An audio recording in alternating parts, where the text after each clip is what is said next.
This disconnect between young people's experiences and adults' reactions can be understood by seeing how we experience the world differently. I suspect most adults relate to the feeling that time seems to pass by faster and faster as you get older. You know, the 10-week school terms would crawl by for me as a child, but getting older seems to directly speed up a person's perception of time.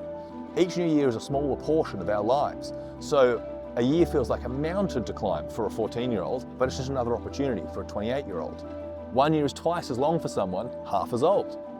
Time crawls by for young people, and we typically have fewer experiences to contextualise our current challenges. This ultimately leads to youth being characterised by extremes of emotions, challenges and opportunities.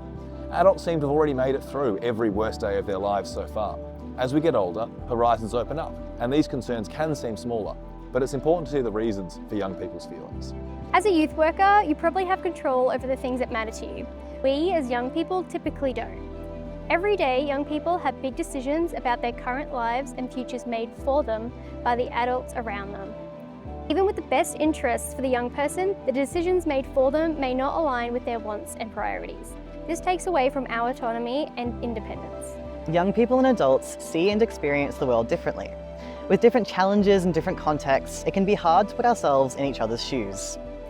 When we really begin to understand these differences and their importance, we can equip ourselves to respond to young people's problems with empathy. Even though I'm still a young person, I've noticed in myself as a youth worker that this disconnect has already started to emerge. Despite not long graduating from high school myself, I've already started to lose the context of what it means to be a student.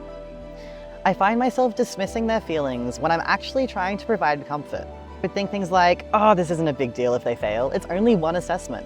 But actually it is a big deal. I know that I would be okay if I didn't do well on a test, because I've done that before. I've failed, I've resat, I graduated anyway. It's easy to become desensitized to the issues of young people as we get older. We tend to forget what it was like to live a life of extremes and lack control of our biggest decisions. The youth sector's main purpose is to empower young people. When young people feel disempowered, the sector and workers are there to help us where we're at, because no amount of advice given can replace the experiences that we haven't lived yet.